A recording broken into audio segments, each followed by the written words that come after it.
মানিক ভাই যেহেতু ফুটবলার, জাতীয় দলে খেলেছেন, কোচ ছিলেন, আপনি ক্রিকেটটা কেন বেছে নিলেন? আমি ছোট থেকেই ক্রিকেট ফুটবল দুটোই ভালোবাসতাম। তো ক্রিকেটে আমি খুব একটু ভালো পারদর্শী ছিলাম। বিশেষ করে বোলিংয়ে আমি খুব জোরে বল করতাম। না, ও কিন্তু ফুটবল ভালো খেলতো। ও সিটি ক্লাবে খেলেছে, ও বাংলাদেশ বয়েজ ক্লাবে খেলেছে, ফার্স্ট ডিভিশনে খেলেছে কিন্তু। দর্শক সবাইকে স্বাগতম যমুনা টেলিভিশনের ঈদের এই বিশেষ আয়োজনে। সবাইকে শুরুতে জানাই ঈদের অনেক অনেক শুভেচ্ছা, ঈদ মোবারক। আজকে আমাদের সঙ্গে দুজন অতিথি থাকবেন। আমরা দুই পর্বে দুই পার্টি দুইজনের সঙ্গে পরিচয় করিয়ে দিব আপনাদেরকে। দুজনেই ক্রীড়াঙ্গনের খুবই পরিচিত মুখ। চলুন এক এক করে পরিচিত হই। যতক্ষণে আমি রিভিল করব দুইজনকেই, যারা টেলিভিশনে দেখছেন তাদের বলবো আপনারা মনে মনে আন্দাজ করতে থাকুন দুই সহোদরের আরেকজনকে। যারা অনলাইনে দেখছেন তারা কমেন্টসে নিজের মতামত জানাতে পারেন। দেখা যাক আপনার অনুমানটা কতটুকু সঠিক হয়। প্রথম অতিথির কাছে যাব। বাবু ভাই, ঈদ মোবারক, ঈদের শুভেচ্ছা। সবাই নিশ্চয়ই জানেন, যারা ক্রিকেটটা ফলো করেন, বাবু ভাই খুবই পরিচিত মুখ। বিসিবির অ্যাডহক কমিটির সদস্য তিনি এবং ক্রীড়াঙ্গনের অনেক দিন ধরে তিনি আছেন। এর আগে বিসিবিতে ছিলেন। বাবু ভাই, একটা কথা আছে, ঢেকি স্বর্গে গেলেও ধান ভাঙে, ঈদের আয়োজন, তারপরে একটু বিসিবি নিয়েই শুরু করি আলোচনাটা। অ্যাডহক কমিটিতে আছেন, আর মাত্র কয়েকটা দিনের পরবর্তীতে ইলেকশনে যাবেন। সব কিছু মিলে নির্বাচনের পরিবেশটা কেমন? আলহামদুলিল্লাহ, এটা মুসলিম বিশ্বের জন্য বা মুসলিম জাতির জন্য একটি বিরাট আনন্দের বিষয়। তা আলহামদুলিল্লাহ আমরা এই ঈদের ভিতরেও একটি বিশেষ কাজ নিয়ে আমরা ব্যস্ত আছি। সেটা আসন্ন বিসিবির নির্বাচন। এই নির্বাচনটা আপনারা জানেন যে একটি অ্যাডহক কমিটি গঠন করেছে জাতীয় ক্রীড়া পরিষদ, এবং সেটাকে একটি মূল উদ্দেশ্যই ছিল যে একটি নির্বাচন করা, এবং সেই নির্বাচনের দিকে আমরা এগিয়ে যাচ্ছি। আলহামদুলিল্লাহ একটি সঠিক সুন্দর নির্বাচন অনুষ্ঠিত হবে, এটাই আমরা চাই। এবং ইনশাল্লাহ আমরা যদি নির্বাচিত হই তাহলে হয়তো দেশের ক্রিকেটের জন্য আরও বেশি কাজ করবো ইনশাল্লাহ। ভালো। বাবু ভাই, ঈদের আয়োজন, ঈদ নিয়ে একটু কথা বলি। যে এখনের ঈদটা তো অনেক ব্যস্ততার, একটু ডিফারেন্ট। আপনি ছোটবেলায় ঈদটা কেমন করে উদযাপিত করতেন? ঈদের বিশেষ আনন্দটা কি থাকতো? ধন্যবাদ। একটা সময় সবাই ছিল পরিবারে, বাবা মা সবাই ছিল, বড় বোন ভাইরা ছিল, কিন্তু অনেকেই তো এখন মারা গিয়েছে, বাবা মা মারা গিয়েছে। তখন ঈদের আনন্দটা অন্যরকম ছিল। স্পেশালি আমি বলবো কোরবানি ঈদে আমার একটি অভ্যাস ছিল যে হাটে যাওয়া। এটা আমার একেবারে সাংঘাতিক একটি অভ্যাস, এবং আমি কোনো ঈদে কিন্তু আমি কোরবানির পশু ক্রয় করা, অর্থাৎ গরু কোরবানিটাই আমি বেশি দিই। গরু ছাগল দুটোই দেওয়ার আমার ইচ্ছা থাকে, এবং সেই ক্ষেত্রে কিন্তু আমি আলহামদুলিল্লাহ কোরবানির হাটে যেয়ে অনেক কষ্ট করে, এটার ভিতরেও একটি চরম আনন্দ আছে। এখন কি আর সেই হাটে গিয়ে গরু কেনা হয়? বা হ্যাঁ, আসলে ছোটকাল থেকে এটা অভ্যাস, তো এখনও আমি হাটে যাই। যেমন কিছুদিন আগে আমি ওই উত্তরা হাটে গিয়েছিলাম। তারপরে এখন একটি গরুর খামারে যাই। খামারে যদি যে ভালো লাগে গরু, তাহলে ওখান থেকেও কিনে নিয়ে আসি। তো আগের অভ্যাসটাই অনেক ভালো ছিল, এবং গরু কেনার পরে যে হেঁটে হেঁটে আসা গরুর সাথে, এটার আনন্দটা আসলে ভাষায় প্রকাশ করা যায় না। এটা অন্যরকম আনন্দ ছিল। অনেকে অবশ্য এটা অভ্যস্ত ছিল না, কিন্তু আমার একটা অভ্যাস ছিল যে আমি হাটে যেয়ে গরু কিনা এবং গরুর সাথে সাথে আসা, এটা একটা দারুণ বিষয়। ক্রীড়াঙ্গনে কিভাবে আসা আসলে ক্রিকেটের সঙ্গে? আমরা পারিবারিকভাবে সবাই খেলাধুলার প্রতি আসক্ত, কারণ আমার আব্বা অনেক আগে ব্রিটিশ আমল থেকে উনি কলকাতায় ছিলেন, কুমিল্লা থেকে কলকাতায় গিয়েছিলেন। ওইখানে সরকারি চাকরির সুবাদে উনি সেখানে ছিলেন, এবং ওখান থেকে কিন্তু খেলাধুলা উনি পছন্দ করতেন, দেখতেন তখন। এবং তারপরে বাংলাদেশে স্বাধীন 1947 সালের পরে কিন্তু আমরা ঢাকায় আসি, এবং তারপর থেকেই কিন্তু আমাদের এই খেলাধুলার প্রতি যে একটা আসক্তি। আমার ভাই, আপনার জানেন, আমার ইমিডিয়েট বড় ভাই, সেই খেলাধুলায় ফুটবলার ছিলেন, জাতীয় দলের ফুটবলার ছিলেন। আমিও খেলাধুলায় বেশ পারদর্শী ছিলাম। আমি ফুটবল, ক্রিকেট সবই খেলতাম। তো আমি ক্রিকেটটা বেশি খেলতাম আর কি। ক্রিকেটে আমি বিভিন্ন জায়গায়, আমার স্কুল টিমে আমি খেলেছি, আমার কলেজ টিমের হয়ে আমি খেলেছি। আমার ঢাকা ইউনিভার্সিটিতে জানেন অনেক শক্তিশালী দল হতো, সেখানে 6-7 জন জাতীয় দলের খেলোয়াড় থাকতো। তারপরও আমি দলের ইউনিভার্সিটিতে খেলেছি, এবং খেলাটা আমাদের একটা নেশা ছিল দারুণভাবে, এবং এটার প্রতি যে একটা আগ্রহ, এটা ভাষায় প্রকাশ করা যায় না। এবং এই ছোট থেকেই কিন্তু আমরা এই খেলাধুলা বা সবার সাথে অর্গানাইজ করা, কীভাবে আরও ভালো করা যায়, সেগুলি নিয়ে কিন্তু আমরা সব এলাকার সবার সাথে আমরা আলোচনা করে কিন্তু এই খেলাধুলা আয়োজন করতাম।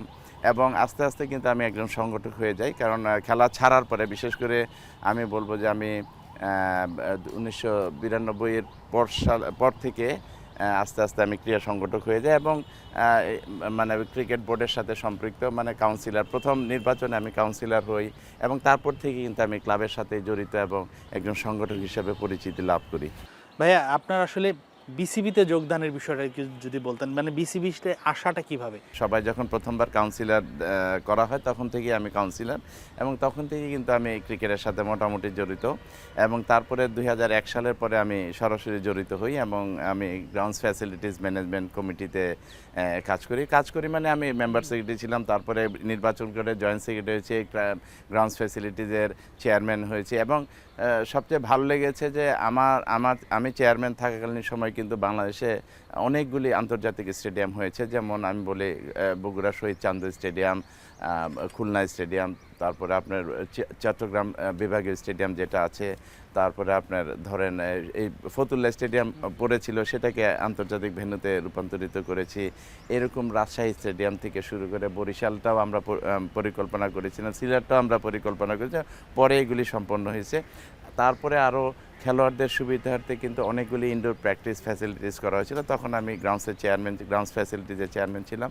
এইটার মাধ্যমে কিন্তু অনেক তৃপ্তি লাভ করেছিলাম এই কারণে যে আমাদের দেশের খেলোয়াড়রা মানে যখন বৃষ্টি সিজন, একটা সময় ছিল বৃষ্টি সিজন শুরু হলে সমস্ত খেলাধুলা বন্ধ হয়ে যেত বাংলাদেশে, সেটা আপনারা জানেন, কিন্তু আমাদের দেশে আমরাই প্রথম মানে শুরু করেছি যে ইনডোর যদি আমরা তৈরি করে দিই কয়েকগুলি, সেখানে কিন্তু আমাদের ছেলেরা সারা বছরই অনুশীলন করতে পারে এবং সেটা করার ফলে কিন্তু আমাদের ছেলেরা সারা বছর অনুশীলন করে আজকে কিন্তু অনেক খেলোয়াড় কিন্তু বেরিয়েছে, আপনি দেখেন এটা। তারপরে ধরেন এই যে ক্রিকেটে আসার পিছনে আমাদের আধুনিক ক্রিকেটের রূপকার মরহুম আরাফাত রহমান কোকো, ওনার যে নেতৃত্ব ছিল, ওনার নেতৃত্বে আমি কাজ করেছি, উনি বোর্ডে ছিলেন, একটা ডেভেলপমেন্ট কমিটির চেয়ারম্যান, এবং উনি যে আমাদের ইন্সপায়ার করতো যে কাজের প্রতি এবং সততার সহিত কাজ করা, সেটা কিন্তু উনি দেখিয়ে দিয়েছেন যে কোনো জায়গায় কাজ করতে হলে কিভাবে সততার সহিত যদি নিষ্ঠার সহিত যদি কাজ করা যায় সেখানে সাকসেসফুল হওয়া যায়।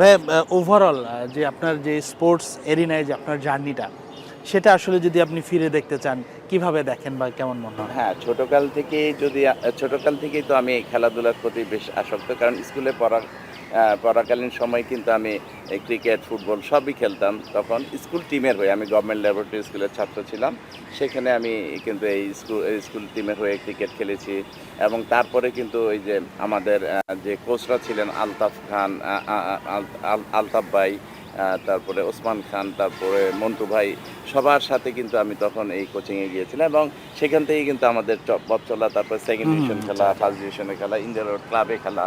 তো তারপরে আমি কলেজ টিমের হয়ে খেলেছি, নরডেম কলেজে পড়তাম আমি, নরডেম কলেজের টিমের হয়ে আমি আন্তঃ কলেজ টুর্নামেন্টে খেলেছি। তারপরে ঢাকা বিশ্ববিদ্যালয় থেকে আমি কিন্তু আন্তঃবিশ্ববিদ্যালয় ক্রিকেট টিমের সদস্য, মানে তখন মেন টিমের আমি সদস্য ছিলাম। আপনারা জানেন যে ঢাকা বিশ্ববিদ্যালয় অত্যন্ত শক্তিশালী একটি দল হতো, সেখানে 5-7 জন তো ন্যাশনাল টিমের প্লেয়ার থাকতো সবসময়, ওই টিমেও আমি কিন্তু রেগুলার খেলেছি এবং এইভাবে খেলে এবং ঢাকা লিগে খুব একটা যে বড় বড় টিমে খেলেছি সেটা না, তবে রূপালী ব্যাংকে খেলেছি এবং ইন্ডিয়া রোডে, বিশেষ করে ইন্ডিয়া রোডে আমি আমার এই টিমের আমি খেলোয়াড় ছিলাম, কোচ ছিলাম। ক্রিকেটের নির্বাচন সামনে, বাংলাদেশের অনেক খেলা, অস্ট্রেলিয়া আসবে, কিন্তু তার মাঝেও তো ফুটবল বিশ্বকাপ আছে। ফুটবল এমন একটা খেলা, আমরা তো সবাই এটা পছন্দই করি। আপনি কোন দলের সাপোর্টার এবং আপনি চান কোন দল বিশ্বকাপ জিতুক? ডেফিনেটলি আমি ব্রাজিলের সমর্থক এবং আমি চাই ব্রাজিল এবার চ্যাম্পিয়ন হোক এবং পাশাপাশি এবার একটি বড় আকর্ষণ হলো বিশ্বকাপের অনেকগুলি মুসলিম দেশ খেলছে এবার। এই মুসলিম দেশগুলি কিন্তু অনেক শক্তিশালী দেশ, আপনি দেখবেন এই মুসলিম দেশগুলি অনেক অঘটন ঘটাবে এবার বিশ্বকাপে, এটা আমি ইনশাল্লাহ নির্দ্বিধায় বলতে পারি। তবে আমি চাই যে ব্রাজিল এবার চ্যাম্পিয়ন হোক। ব্রাজিলের হেক্সা তো অনেক দিন থেকে বলা হচ্ছে, হেক্সা তো আর হয় না। আর্জেন্টিনা নিশ্চয়ই ট্রল করে আপনাকে, যারা বন্ধু বান্ধব আছে। ডেফিনেটলি এটা নিয়ে অনেক তর্ক বিতর্ক হয়, অনেকে গ্রামগঞ্জে কিন্তু আর্জেন্টিনার সমর্থক অনেক বেশি, কিন্তু আপনার শহর অঞ্চলে দেখবেন যে ঢাকায়, বিশেষ করে ঢাকা বা অন্যান্য জায়গায় দেখবেন যে ব্রাজিলের সমর্থক অনেক বেশি। তবে ব্রাজিলের খেলাটা অনেক ভালো লাগে, কারণ একসময় ব্রাজিল বিশ্বকে ডমিনেট করেছে এবং আমরা চাই যে ব্রাজিল তার হারানো গৌরবটা আবার ফিরে পাবে ইনশাল্লাহ।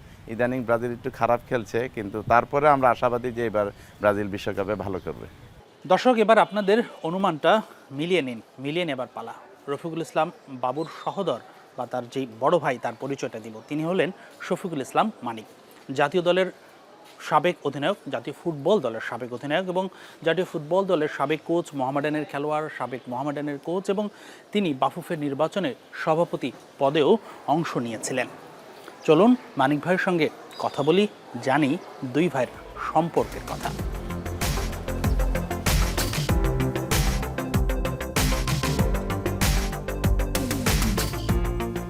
অনেকে হয়তো জানে না যে আপনি এবং রফিকুল ইসলাম বাবু ভাই দুইজনই আপন ভাই। অনেকেই জানে না, যারা ক্রীড়াঙ্গনেরও হয়তো অনেকে জানে না। তো নর্মালি তো আমরা দেখে থাকি যে একই ফ্যামিলিতে দুই ভাই থাকলে একই রকম পেশায় বেছে নেয়। আপনি ফুটবলার, উনি ক্রিকেটের দিকে গেছেন। না, ও কিন্তু ফুটবল ভালো খেলতো। ও সিটি ক্লাবে খেলেছে, ও বাংলাদেশ বয়েজ ক্লাবে খেলেছে, ফার্স্ট ডিভিশনেই খেলেছে, কিন্তু ও ভালো খেলেছে, খুব ভালো খেলতো। বাট ক্রিকেটের সাথেও সংস্পৃক্ততা ছিল, আমারও ছিল। বাট আমি যে ক্রিকেট খেলতাম না তা না, আমি ফুটবলের মানে আমার লাইফটাকে ডেডিকেট করেছি। এমনকি আমাকে মহসিন ভাই কোচ ছিল সিটি ক্লাবের।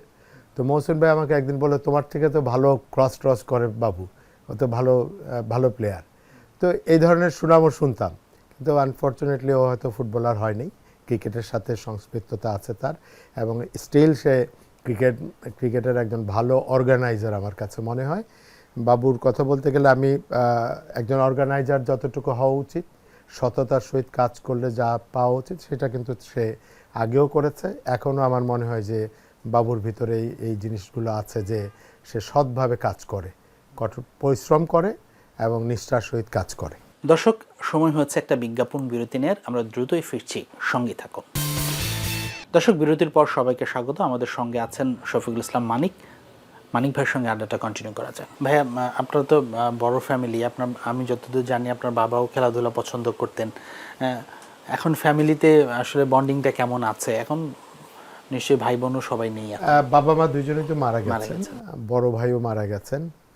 আমরা 4 ভাই আছি, আমাদের সাথে একই বিল্ডিংয়ে থাকি সবাই। তো বন্ডিং তো অবশ্যই আছে, একই বিল্ডিংয়ে যেহেতু থাকি, একটা ভালো বন্ডিং নিয়েই আমরা চলছি। যার যেই সংসার সবারই আছে। তো আমার সংসারে যেমন আমার মিসেসকে 1 মাস হলো মারা গেছেন। তো খুবই দুঃখজনক আমার জন্য। আমার একটা বাচ্চা আছে। তো সবাই মিলে আমরা খুব একটা খারাপ নেই, ভালোই আছি। আমি বর্তমানে একটু খুব একটা ভালো আছি বলে মনে হয় না আর কি। তারপর আর শুকর আলহামদুলিল্লাহ, আল্লাহ যেন সুন্দরভাবে আমাদেরকে পথ চলায় সাহায্য করেন।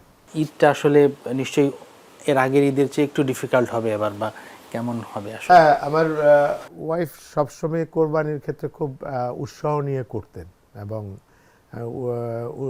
কোরবানি দিবে অনেক আগে থেকে চিন্তা করতো গরু কেমন হবে, অনলাইনে দেখতে থাকতো। না হলে আমি বিশেষ করে আমার সংসারে আসার পরে আমি কিনেছি গাবতলী হাটে, যে হয়তো কিনতাম, গতবারও কিনে নিয়ে আসছি। তো রাত 4টা হলো, দেখা গেল যে ও যে কোরবানির গরুটা দেখতো, যে এটা কালকে সকালেই হয়তো কোরবানি দেওয়া হবে। তো এবার সেই রকম হয়তো অবস্থা থাকবে না, ওরকম হয়তো পারবো না, ওই মনও নাই, মানসিকতাও নাই। তো দেখা যাক ভবিষ্যতে। অবশ্যই কোরবানি তো আমাদের একটা আত্মত্যাগের ব্যাপার। ভাই, আপনার প্রফেশনাল কেরিয়ার সম্বন্ধে আমরা সবাই জানি, জাতীয় দল, মোহামেডান, অধিনায়কত্ব করা, কোচিং কেরিয়ার। আপনার ফুটবলে আসার গল্পটা একটু যদি বলতেন, যে আসলে ওই সময় তো মাল্টি স্পোর্ট আপনারা সবাই খেলতেন, আপনি যেমন বলছিলেন ক্রিকেটও খেলতেন, ফুটবলকেই কেন বেছে নিলেন? না, আমি ফুটবলটা আমি একটু কি বলে, দুরন্ত ছেলে বলে না, বাবার 5টা ছেলের ভিতরে একটা ছেলে হয়তো। আমি খুব বেশি একটু দুরন্ত ছিলাম। আমি আমার ছোটদের শাসন করতাম, কিন্তু আমাকে কেউ শাসন করতে পারতো না। তো আমি এভাবেই গড়ে উঠেছি। আমার পাড়ার বড় ভাই টিপু ভাই আছেন, টিপু ভাইয়ের কথা শুনতাম। টিপু ভাইয়ের ছোটো ভাই আমাদের সাথে খেলতো। তো এইভাবেই গড়ে উঠেছে, ওখানে প্র্যাকটিস করতে করতে। পরে এক সময় স্কুলে পড়তাম যখন, ধানমন্ডি স্কুলে ইমাম ভাইয়ের সাথে পরিচয় হলো।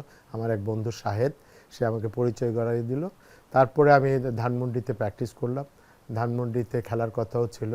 তারপরে চলে গেলাম ওয়ান্ডার্স ক্লাবে প্র্যাকটিস করলাম, ওখানেও খেলার কথা ছিল। আমি সরাসরি ফার্স্ট ডিভিশনে ব্রাদার্স ইউনিয়নে খেলেছি।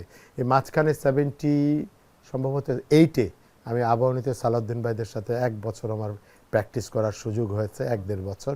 টুটুল ভাই, সালাউদ্দিন ভাই, নান্নু ভাই, এদের সাথে এই অল্প বয়সে, আমি তখন স্কুল গোয়িং ছেলে। তো তাদের সাথে আমার অনুশীলন করার সুযোগ হয়েছে। ওখান থেকে ইন্সপায়ার হয়েছি। আমি আমি খেলা দেখতে যেতাম, খেলতাম। সরাসরি ফার্স্ট ডিভিশন খেলাটাই আমার জীবনে একটা বিরাট পাওয়া। আমি কখনো অন্য লিগে চান্স পেয়েছি, যেমন তামিম ইকবালের বাবা এসে, ইকবাল ভাই, হ্যাঁ, এসে আমাকে চিটাং নিয়ে যাওয়ার জন্য আমার প্র্যাকটিস দেখেছে, চিটাঙ্গে খেলার জন্য বলেছিল, বাট আমি চিটাঙ্গে রেজিস্ট্রেশন করিনি। আমি ঢাকাতেই ফার্স্ট ব্রাদার্স ইউনিয়নে রেজিস্ট্রেশন করেছি, যদিও আবনীতে খেলার কথা ছিল। সামনে তো ফুটবল বিশ্বকাপ, বাংলাদেশের মানুষ এই বিশ্বকাপটার জন্য অপেক্ষা করে থাকে। বাংলাদেশ না থাকলেও তো উন্মাদনার কোনো কমতি থাকে না। আপনার কাছে কি মনে হয়, আমরা ভক্তের জায়গা থেকে তো সবাই বায়াসড একটা বলেই, তারপর আপনার কাছে কি মনে হয় যে এবারের বিশ্বকাপে কোন দল ভালো করতে পারে?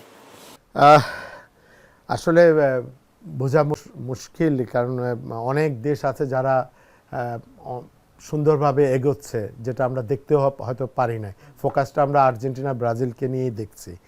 তারপরে আমি মনে করি ব্রাজিল এবারের টিমটা আমার কাছে খুব ভালো লেগেছে।